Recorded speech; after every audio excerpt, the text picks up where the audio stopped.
sakit sa tenga, parang barado yung tenga, parang may tutuli o minsan barado rin ang ilong nyo.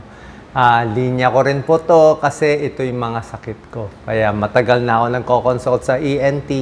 Iniisip ko paano maganda ituro sa inyo kung laging barado ang tenga at barado ang ilong. Tingnan natin yung possibility. Pag barado ang tenga, madalas dito may allergy.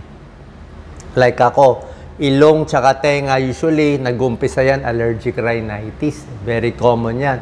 Baka may allergy tayo sa mga alikabok, baka sa pets o sa halaman.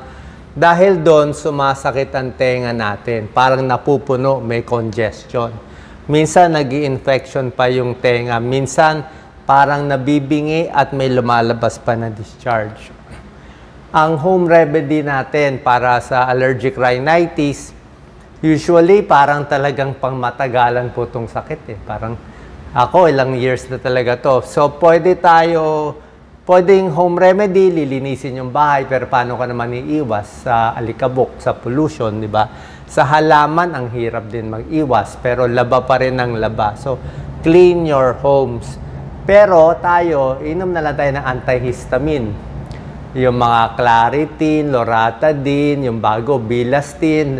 Nag-try ako ng Bilastine, siguro mga around 3 months, 4 months. Yun, medyo gumanda. Kaya hindi man pwede sobra tagal. Ngayon, gagawin natin, magpapa-allergy test din ako para malaman saan yung cause ng allergy. Kita niyo yung boses ko, parang medyo ngongo siya. Kasi nga, ano rin siya, barado. Tapos yung tenga nagbabara. Marami na ako tinatry ito. Tinatry ko rin itong nasal spray. Okay, wala po tayo na-advertise. Ito lang yung nagamit ko. Dami ko binili nito. Ano lang to, asin at tubig. So, nasal spray lang siya. Ito siya, kita nyo, may spray siya. Ini-spray lang sa ilong. Actually, dalawa-dalawa. 2 sprays, na-spray ko na kasi kanina. So, ito, parang mild decongestant. Binabasa niya yung ilong. Bakit? Kasi pag may allergy ka, sa rin problema mo, dry yung ilong, madalas din ako mag-nose bleeding. So, pag dry ang lips mo, ibig sabihin, dry na rin yung ilong mo. Pag dry yung ilong mo, mabilis tumugo. Pag may allergy ka, namamaga yung mga ugat. Nasilip nga ilong ko kanina, medyo namamaga nga dito kasi nga sa allergy. Pag sa tenga, barado, lagi ako naka-chewing gum. Pag barado na, chewing gum, lunok, inom ng tubig para umayos. So, yan lang talagang magagawa natin. Dapat malinis yung bahay. Pagdating naman sa ear pain, pag tenga masakit, maraming dahilan. Okay, ako, ang cause nito, minsan nagkakaluga, kasi nga nag-allergy. Tapos pag nag-allergy ka na, minsan nagkaka-infection. Hindi natin maiwasan. Siyempre, tumutulo sipon. Minsan sipon mo white, minsan madilaw, minsan mag-green. Minsan napupunta sa tenga kasi may connection May connection, ito po ang ilong sa tenga. Connected Ayan may eustachian tube So pag infection sa tenga, sumisinga ka ng malakas, minsan pupunta sa tenga. So maraming cause ng ear pain. Magbibigay tayo ng tips. Minsan may tutuli lang, minsan may infection. Tulad na sinabi ko, ito, otitis media. Meron naman mga infection. So punta na tayo ngayon sa tenga. Meron akong 10 tips napakaganda na dapat iiwasan natin o mag-iingat tayo. Okay? Ito from personal experience tong mga iba na to. Okay? Number 1, ito payo ni Dr. Jim D. Magila, ENT doctor ko. Marami akong video ni Dr. Jim D. Magila. Kahit mga ENT, bawal na bawal gumamit ng cotton buds. Okay? Pwede kayo mag-cotton bud sa labas ng tenga. Pero oras na pinasok mo yan, konting-konti lang yan. Siguro mga ganito lang ipapasok mo na kahaba. Pag pinasok mo ganito kahaba yung cotton bud, butas na eardrum mo. Uulitin ko, pag pinasok mo ganito kahaba, butas na yung eardrum mo. Kaya kawawa yung mga bata, yung nanay nakakabutas ng eardrum.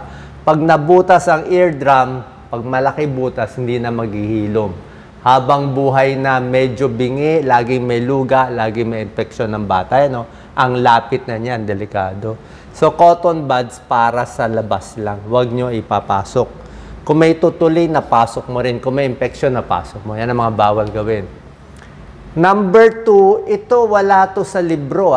Wala to sa libro, pero kwento rin to ni Dr. Jim Dimagila. Minsan kasi, hindi nga cotton buds pinapasok natin. Minsan yung daliri natin maliit, diba? Kalikot tayo ng kalikot. So, kakakalikot natin, kakapasok-pasok, yung mga dumi sa labas, papasok sa loob. Dapat kasi, itong tutuli, kusa po siyang lumalabas. Imbis na kusang lumabas yung tutuli, pinipigilan natin, pinapasok natin na pinapasok kasi pinipilit nga natin galawin. So, walang tusok-tusok. Okay, may chance pumasok yung mga dumi. Yan number 2, bawal. Number 3, huwag maglalagay kung ano-anong object. Nako, ang dami. Yung iba naglalagay ng posporo, pardible, ano ba to, hair clip, o kung ano-anong mga na-invento, kita mo magsusugat ang tenga. Yan, magsusugat siya, mag-i-infection siya, magnanana Delikado. Okay? Kahit sobrang linis, mahirap, baka mag-fungal infection. Ako, yan ang problema ko. Number 4, earbuds, earphone. Diba? Wala namang masama sa earphone, pero yung mga kabataan na mahilig mag-earphone, lalo mo napapasok yung dumi. Ayan, na-block mo siya Diba? Pag nagsiswimming ka, pwede mo lagyan ng earplugs para hindi pumasok ang tubig. Pero yung nakikinig ka lang, yan ang problem. So, pwede mo mapasok yung dumi, yung moisture di ba? So, bukod dyan, kung malakas yung tunog, hindi rin maganda. Okay? Ito ang pinaka-problema. Magugulat kayo. Ang paggamit ng earbuds ng kabataan, ang dami nang namatay. Bakit namatay? Nag-i-earphone, naglalakad sa tabi ng train, nabangga. Ayan, 55% namatay, train. Kotse, hindi mo na nakikita. Kasi hindi mo maririnig Nagbubusina yung kotse, mababangga ka na. Ayan, puro karamihan lalaki, malalaking city. Dito sa Pilipinas, ito, nangyari to. Babae, 17 years old, sugat yung ulo, namatay. Tinamaan ng train. Busina ng busina yung train, hindi naririnig, naka-earphone. Diba? Kaya kung mag-earplugs kayo, isa lang. Isa lang, kausap mo, yung isa dapat expose. Delikado, importante ang tenga. Kahit nagda-drive, hindi mo marinig kotse, mababangga ka. Number 5, bawal gawin, sobrang ingay. Yung mga sobrang ingay, nabibingi na sila. Yung mga, siguro sa barilan, sa military, maraming nabibingi. Exposed sa airplane, hindi lang yan busina ng kotse, sobra ingay. Motor na sobra ingay. Blender, vacuum cleaner, LRT, MRT, sobra ingay. Lawnmower. Ibig sabihin, pag matagal ka exposed, 3 hours, 4 hours sa ingay, nabibingi. Kahit sa mga concerts, sa movies, pag sobra ingay, masama po sa tenga. Loud noise, ingat. Number 6, may mga ear injury. Okay? Yung mga napapalo, nasusuntok Tingnan mo yung mga MMA boksingero. Lahat sila may cauliflower ear. Putok lahat ng tenga, pati eardrum niya. Pag ginanon mo yung tenga ng tao, dudugo po yan. Puputok yung eardrum. Delikado po yun. May ganyang mga technique Number 7, ingat din tayo sa swimming at diving. Okay? Swimming, may swimmer's ear. Anong swimming? Dapat dun lang tayo sa malinis. Diba? Kung magsuswimming ka sa Manila Bay, madumi. O yung madudumi, puro kanal. Ay papasok ang dumi, magkaka-swimmer's ear ka niyan. Ayan, magkaka-injury, delikado. Highly contaminated water sa Pilipinas. Tapos madalas ka pa nag-earphone, may infection pa, may mga sugat-sugat. Sa diving, delikado din. Marami sa diving, puputok ang tenga. So, may special technique na meron silang sinusuot, meron silang technique para ma-equalize yung pressure. Pero ito, pag diver, unti-unti, ito, meron silang equipment, tapos ginagawa nila, pinipinch yung nose, binoblow nila dahan-dahan. Pero dapat ito, inaaral to. So, ingat sa diving and swimming. Kailangan meron kayong pag-iingat. Number 8, ito rin problema ko, airplane or sa mga papunta sa Baguio, pataas. O minsan yung elevator na mataas, siguro 25 floors, di ba? Parang sasakit yung tenga mo. Or sa airplane, alam nyo yung mga flight attendant, may nakita akong pag-aaral, parang 20% or more, 20-30% butas ang tenga. Yeah. Butas ang tenga ng karamihan. Maraming flight attendant, up and down sa airplane. Kasi yung pressure, di ba, sakit sa tenga eh. Especially yung pag-akyat, okay pa eh. Yung pagbaba, yun ang problem. Yung pagbaba. So, ang technique, lagi ako may chewing gum.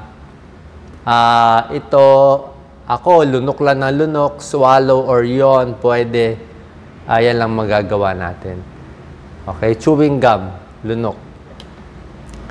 Number 9, lumang panahon, merong ear candling. Noong lumang panahon, 1,000, 2,000 years ago, pangtanggal daw ng earwax. Pero ngayon kasi, pupunta na lang tayo sa ENT doctor. Okay? Hindi na rin po kasi safe eh.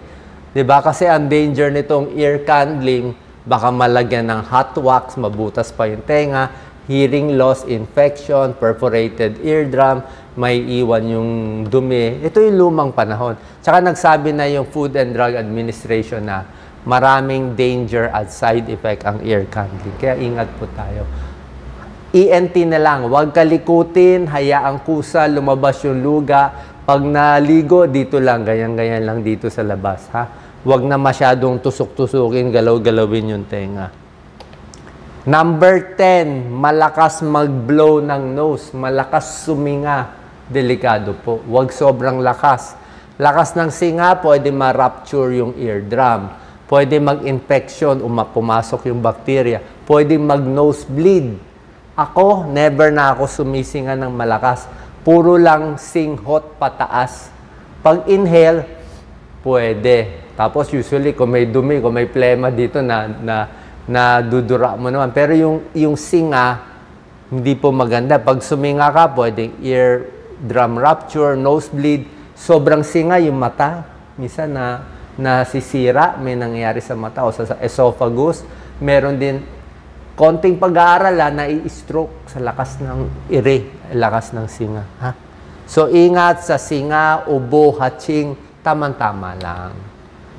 Finally, kailan magpapacheck sa doktor? Siyempre, pag masakit ang tenga, may discharge, hindi na makarinig, may pressure, pag sa labas nangangati, nakikita nyo kakaiba yung luga. Let's say, luga nyo dati kulay puti, ngayon naging kulay red, o hindi normal yon. O dati, luga mo, konti lang, ngayon tumutulo. Tumutulo yung sipon sa tenga, hindi po normal yon. Ha? So, may mga gamutan tayo dyan. Ear perforation, yan ang delikado. Laki ng butas, infection, injury, loud noise. Okay, anong gagawin? Final tips for ear care. Linis lang ng tuwalya sa labas, pagligo maigi. Ako, pag nagpapagupit, lagi akong may cotton balls sa tenga. Nangyari na sa akin, kakapagupit ko, kita niya matigas tong buhok ko. May isang maliit na naputol na buhok, tumama sa eardrum. Pumasok, tsamba sa eardrum, dumikit, ang sakit. Sabi nga sa akin nung ENT ko, Dr. Ponteos, naku, pag hindi ko ito matanggal, opera mo ito. Kasi yung buhok, dumikit mismo sa eardrum, ayaw matanggal. Diba? So, clean ears sa towel, wag na tusok-tusukin yung tenga, ayan fingers, hayaan mo lang tumulo yung earwax, okay yan. Avoid loud sound, yung mga music, tamang-tama lang. Yung music, pag naririnig na ng katabi mo, yung music mo na naka-earphone ka, naka-earbuds ka, sobrang lakas na yun. Dapat hindi niya naririnig. Okay? During the flight, swimming, ear piercing, ingat din. Headphones, wag din magpapalit. Wag magpapalit ng mga earphones, ha? Magkakahawahan kayo. And protect the ear and the head from trauma. Sana po nakatulong tong video.